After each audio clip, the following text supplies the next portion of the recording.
মামাৰ হাতত হয়নে নহয় হয়নে নহয় তলাটো কাৰ হাতত থাকে তলাটো কাৰ হাতত থাকে কাৰ হাতত থাকে আৰু চাবিটো কাৰ হাতত থাকে বদৰ ভাই কোনে কণ্ট্ৰল কৰে মামা কথাটো সবে বুজিছে নে নাই মই সহজভাৱে বুজাবৰ কাৰণে এইবিলাক কথা কৈ আছো হয়নে নহয় পিছফালে থকা মানুহবিলাকে হয়নে নহয়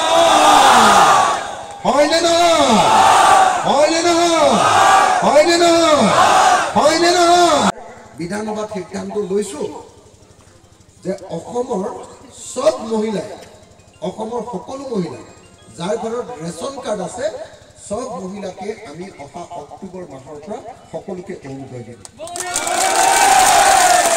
বুজি পালেনে নাই বাইদেউহঁতে বুজি পালেনে নাই বাইদেউ গম পাইছেনে নাই অক্টোবৰ মাহৰ পৰা অসমৰ সব পৰিয়ালৰ সকলো মহিলাকে অৰুণোদয় দিয়া হ'ব তাৰ নামটো লওকচোন নামটো কি নাম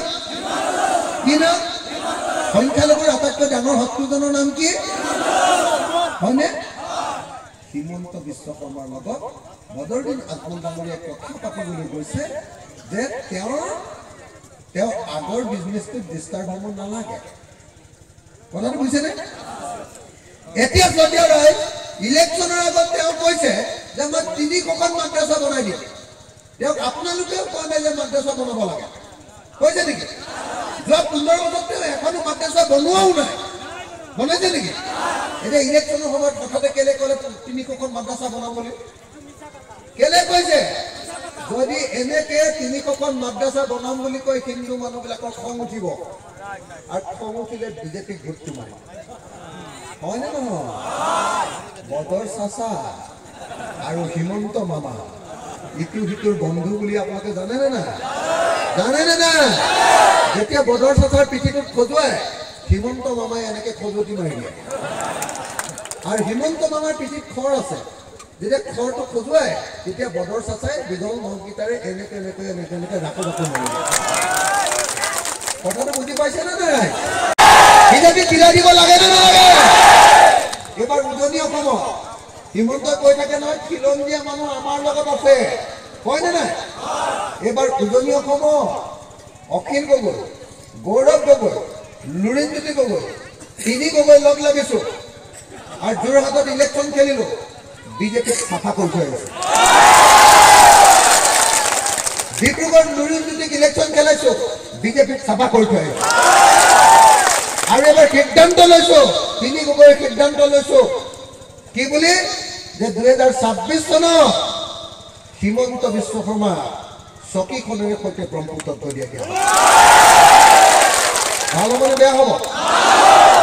বেয়া হ'ব কিন্তু লগতে আৰু বেয়া খবৰ এটা দিওঁ আজি মুঠতে 5খন গণসমাৱেশত যোগদান কৰিলো ৰাতিপুৱা 11 বজাৰ পৰা ৰাতি 9:30 বজালৈকে মুঠতে 5খন গণসভাত অংশগ্ৰহণ কৰিলো একোখন সভাত 20,000ৰ পৰা 10,000লৈকে মানুহ হৈছে আৰু প্ৰত্যেকখন সভাতে ৰাইজে সংকল্প লৈছে যে এইবাৰ আমি সাম্প্ৰদায়িক বিজেপি আৰু সাম্প্ৰদায়িক AIDFক আমি বিদায় দিম আৰু ভাৰতবৰ্ষৰ সংবিধান ৰক্ষা কৰিবৰ কাৰণে ভাৰতবৰ্ষৰ গণতান্ত্ৰিক ব্যৱস্থাটো সুৰক্ষিত কৰিবৰ কাৰণে এইবাৰ ইণ্ডিয়া মৰ্চাক ভোট দিম বুলি সকলো ৰাইজে এইবাৰ শপত গ্ৰহণ কৰিছে ধুবুৰী লোকসভা সমষ্টিত আপোনালোকে সকলোৱে দেখিছে যে ৰাইজে এইবাৰ হাতৰ চিনত ভোট দিবৰ কাৰণে ৰকিবুল হুছেইন ডাঙৰীয়াক ভোট দিবৰ কাৰণে সিদ্ধান্ত লৈছে আৰু সেইকাৰণে বদৰুদ্দিন আজমলক ভোটদান নকৰোঁ বুলি কোৱাৰ কাৰণে বদৰুদ্দিন আজমল একদম উন্মাদপ্ৰায় হৈ পৰিছে সেইকাৰণে তেওঁ মঞ্চৰ ওপৰতে মানুহক আক্ৰমণ কৰিছে মঞ্চৰ ওপৰতে তেওঁ নিজৰ দলৰ কৰ্মীকে আক্ৰমণ কৰিছে আৰু অখিল গগৈক মৰিব লাগে বুলি হাও দিছে মোৰ চমু প্ৰতিক্ৰিয়াটো হ'ল যে কোনো সগুণৰ হাত বুঢ়া গৰু নহয়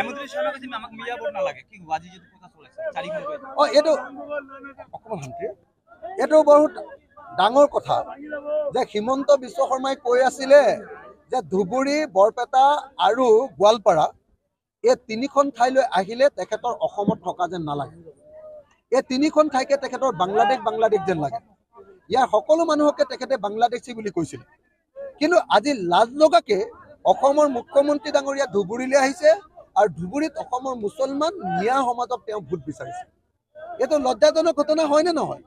যি মিয়া সমাজক তেখেতে বিদেশী বুলি কৈছিলে, যি মুছলমান সমাজক তেখেতে সকলোকে বাংলাদেশী বুলি কৈছিলে, সেই বাংলাদেশী বুলি কোৱা, মিয়া বুলি কোৱা আৰু অসমৰ শত্ৰু বুলি তেওঁলোকে ঘোষণা কৰা এই মুছলমান ৰাইজৰ পৰা ভোট বিচাৰিবলৈ অহাটো এটা লাজৰ কথা। এইটোৱে প্ৰমাণ কৰিছে যে খিলঞ্জীয়াৰ চৰ্দাৰ বুলি সদায় নিজকে জহাই ফুৰা হিমন্ত বিশ্ব শৰ্মা, খিলঞ্জীয়া মানুহৰ কাৰণে কাম কৰা, খিলঞ্জীয়া চৰ্দাৰ বুলি কৈ থকা হিমন্ত বিশ্ব শৰ্মাক এতিয়া উজনি আৰু মধ্য অসমৰ আৰু গুৱাহাটীৰ খিলঞ্জীয়া মানুহে যেতিয়া বিদায় দিলে, এতিয়া উপায় নাইকিয়া হৈ হিমন্ত বিশ্ব শৰ্মাই ধুবুৰীত আহি তেওঁ কৈ থকা যি বাংলাদেশী, তেওঁ নিজে ঘোষণা কৰি থকা যি মিয়া মানুহ, তেওঁ ঘোষণা কৰি থকা যি বিদেশী, সেই মানুহবিলাকৰ পৰা এতিয়া ভোট বিচাৰি আহিবলৈ তেওঁ লাজ লগা নাইনে বাৰু? গতিকে মই ভাবোঁ যে মুখ্যমন্ত্ৰী হিমন্ত বিশ্ব শৰ্মাৰ যদি সামান্যতম লাজ আছে, চৰম আছে, তেতিয়াহ'লে তেখেতে ধুবুৰীত ভোট বিচাৰিবলৈ আহিব নালাগে। ধুবুৰীটো তেখেতে ৱাক অভাৰ দি দিব লাগে, কাৰণ তেখেতে ইয়াতে বাংলাদেশী, মিয়া, বিদেশী থাকে বুলি তেখেতে সদায় কৈ আহিছে। গতিকে অসমৰ মুখ্যমন্ত্ৰীক মই সেইকাৰণে আহ্বান জনাইছোঁ, যদি আপোনাৰ সঁচাকৈ সৎ সাহস আছে, যদিহে আপুনি সঁচাকৈ খিলঞ্জীয়াৰ চৰ্দাৰ বুলি নিজকে ভাবে, যদিহে আপোনাক বাংলাদেশী, বিদেশী, মিয়াৰ ভোট নালাগে বুলি আপুনি যে কৈ থাকে, সেই কথাটো যদি সঁচাকৈ কৈছে, তেতিয়াহ'লে আপুনি ধুবুৰী, বৰপেটা, গোৱালপাৰা, য'ত আপুনি কৈছিলে যে ইয়াত অসমীয়া মানুহ নাথাকে, এই অঞ্চলত ভোট বিচাৰি নাহিব। আপুনি লাজ পাব লাগে ইয়াত ভোট বিচাৰি। কালি এখন এউডিএফৰ জনসভাতে সাংবাদিকক নিৰ্মমভাৱে প্ৰহাৰ কৰা হৈছে, এই ক্ষেত্ৰত কি ক'ব? গৌৰীপুৰত যিটো দুটা ঘটনা দেখিবলৈ পাইছোঁ যে বদৰুদ্দিন আজমলে নিজৰ কৰ্মীকে আক্ৰমণ কৰিছে, মাৰ দিছে, প্ৰহাৰ কৰিছে, শাৰীৰিকভাৱে অত্যাচাৰ কৰিছে। আনহাতে গৌৰীপুৰত আকৌ সাংবাদিকৰ ওপৰত AIDF-ৰ কৰ্মীয়ে, YDF-ৰ নেতাই আক্ৰমণ কৰিছে।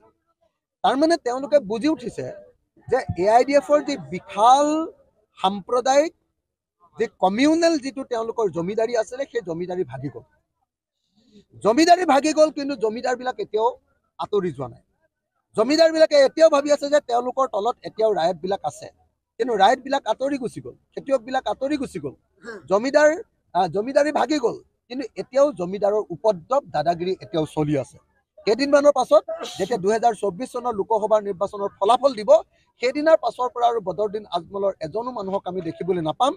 2024 চনত আমাক আকৌ কৈছোঁ, লোকসভা নিৰ্বাচনত ধুবুৰীত আমি বদৰুদ্দিন আজমলক হৰুৱাম, নগাঁৱত আমি আমিনুল ইছলামক হৰুৱাম আৰু কৰিমগঞ্জত তেওঁলোকৰ প্ৰাৰ্থীক হৰুৱাম। 2024 চনত AIDF মুক্ত অসম হ'ব আৰু 2026 চনত আমি AIDF দলটোক বিজেপিৰ লগতে ব্ৰহ্মপুত্ৰত সম্পূৰ্ণৰূপে দলিয়াই পেলাম। তেওঁলোকৰ এজনো বিধায়ক 2026 চনত অসমত জয়ী হ'ব নোৱাৰিব।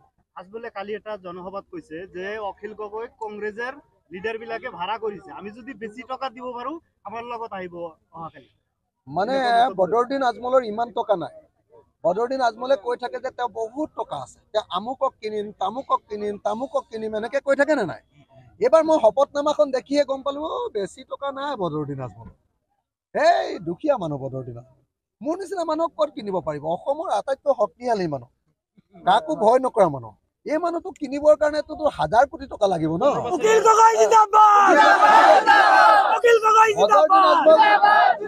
বদৰুদ্দিন আজমল ডাঙৰীয়া ইমান ধনী মানুহ নহয় যে অখিল গগৈ কিনিব পাৰিব। বদৰুদ্দিন আজমলৰ নিচিনা 1000জন বদৰুদ্দিন আজমলেও অখিল গগৈ কিনিব নোৱাৰে। গতিকে কেতিয়াও বদৰুদ্দিন আজমল পাৰ্টিৰ হৈ সেইকাৰণে মই ভোট নিবিচাৰোঁ। 2021তো বিচৰা নাছিলোঁ, 2021কো তেওঁলোকক সাম্প্ৰদায়িক বুলি কৈছোঁ, 2024তো কৈছোঁ আৰু 2026ত সাম্প্ৰদায়িক বুলি কৈ তেওঁলোকক অসমৰ পৰা বিদায় দি দিম। জনসভাবিলাকৰ কিন্তু মানে এজন আনজনকৈ মানে বিৰোধিতা কৰি আহিছে, আপোনালোকৰ কি উন্নয়ন ক্ষেত্ৰত কি হ'ব? আমিতো অতি স্পষ্ট ভাষাৰে কৈলোঁ, অলপ আগতে নিশ্চয় শুনিলে যে যদি এইবাৰ আমি জয়ী হওঁ আৰু 2026 চনত যদি আমি অসম চৰকাৰ গঠন কৰিব পাৰোঁ, তেতিয়াহ'লে অসমৰ সকলো ভাৰতীয় মানুহকে মাটিৰ অধিকাৰ দিয়া হ'ব। ইয়াতকৈ আৰু ডাঙৰ কিবা প্ৰতিশ্ৰুতি লাগে নেকি? আপোনালোকে কওক, হয় নে নহয়? মাটিৰ অধিকাৰ দিম বুলি কৈছোঁ। তো গতিকে আমি প্ৰত্যেকটো ক্ষেত্ৰতে উন্নয়নৰ ইছ্যুবিলাক কৈছোঁ আৰু তেওঁলোকে কেৱল সাম্প্ৰদায়িক ৰাজনীতি। দেখা গৈছে বিভিন্ন যি জনসভা আছে, বিজেপিৰ জনসভা আছে বা যি NDA প্ৰাৰ্থীৰ জনসভা, কিন্তু ইহঁতে অৰুণোদয় ফৰ্ম দি আছে। মানে বিজেপিয়ে এখন ভুৱা অৰুণোদয় প্ৰপত্ৰ উলিয়াইছে। আচল চৰকাৰী অৰুণোদয় প্ৰপত্ৰখনত অশোক স্তম্ভ থাকে আৰু বিজেপিৰ ভুৱা অৰুণোদয় প্ৰপত্ৰখনত থাকে পদুমৰ ফুল বা হাতী চিন। এইটো 2 নম্বৰী প্ৰপত্ৰ। দ্বিতীয়তে, চৰকাৰী অৰুণোদয় প্ৰপত্ৰখনত বেংক একাউণ্ট নাম্বাৰটো লিখিবৰ কাৰণে হিতাধিকাৰীবিলাকৰ ঠাই থাকে, কিন্তু হিমন্ত বিশ্ব শৰ্মাৰ 2 নম্বৰী যিখন অৰুণোদয় প্ৰপত্ৰ, সেইখনত বেংক একাউণ্ট লিখিবলৈও জাগা নাই। সেইকাৰণে এখন 2 নম্বৰী নকলি ফ্ৰড মিছা অৰুণোদয় প্ৰপত্ৰ। গতিকে এইখন মিছা। আৰু মই অসমৰ মহিলাসকলক কৈ দিওঁ যে আমি 126 জন MLA বিধানসভাত সিদ্ধান্ত লৈছোঁ যে অহা অক্টোবৰ মাহৰ পৰা সকলো মহিলাকে যাৰ ৰেচন কাৰ্ড আছে সকলোৱে অৰুণোদয় পাবই। গতিকে তাৰ কাৰণে বিজেপি কৰাৰ কোনো প্ৰয়োজন নাই। বিজেপিৰ 2 নম্বৰী ফৰ্মখন ফিল আপ কৰাৰ দৰকাৰ নাই। আচলতে উজনি অসমত যেতিয়া উজনি অসমৰ খিলঞ্জীয়া মানুহবিলাকে গৌৰৱ গগৈক জিকাবলৈ সিদ্ধান্ত ল'লে যোৰহাটত, ডিব্ৰুগড়ত লুৰিণজ্যোতি গগৈক জিকাবলৈ সিদ্ধান্ত ল'লে, তেতিয়া হিমন্ত বিশ্ব শৰ্মাই ভয় খায় হঠাতে তেওঁ এনেকুৱা ভুৱা অৰুণোদয় প্ৰপত্ৰ উলিয়াই মহিলাসকলক ব্লেকমেইলিং কৰিবৰ কাৰণে চেষ্টা কৰিছে। কিন্তু মই ভাবোঁ যে অসমৰ কোনো মহিলাই শিক্ষিত আৰু সচেতন মহিলাই এনেকুৱা ব্লেকমেইলিঙত ভয় খাই কেতিয়াও হিমন্ত বিশ্ব শৰ্মাক নিশ্চয় ভোটদান নকৰে। ধন্যবাদ। ঘৰ, অফিচ, গুদান আদি সলনি কৰাৰ কথা ভাবিছে নেকি? পিছে সলনি কৰিব হয় সকলো বস্তু এঠাইৰ পৰা আন ঠাইলৈ সহজে নিয়াটো জানো সম্ভৱ? চিন্তা তাতেই নহয় জানো? কেৱল ঘৰ অফিচে নহয়, ডাঙৰ ডাঙৰ মেচিন, বাইক, ডাঙৰ ডাঙৰ গাড়ীকে ধৰি সকলো বস্তু। পিছে এতিয়া আৰু চিন্তাৰ কোনো কাৰণ নাই। আপোনাৰ এটা মাথো ফোন কলতে সমাধান হৈ পৰিব এনেসমূহ সমস্যা। আপোনাৰ কাষত আংকুশ কাৰ্গো পেকাৰ্ছ এণ্ড মুভাৰ্ছ সমগ্ৰ ভাৰততে প্ৰভাইড কৰে ডোৰ টু ডোৰ ছাৰ্ভিচ। গতিকে দেৰি কিহৰ? এতিয়া যোগাযোগ কৰক 9957630102 অথবা 9546214823 নম্বৰত। লগতে ঠিকনা ফটাহিল আমবাৰী নিয়েৰ অনাথ আশ্ৰম, আমবাৰী থানা, গুৱাহাটী।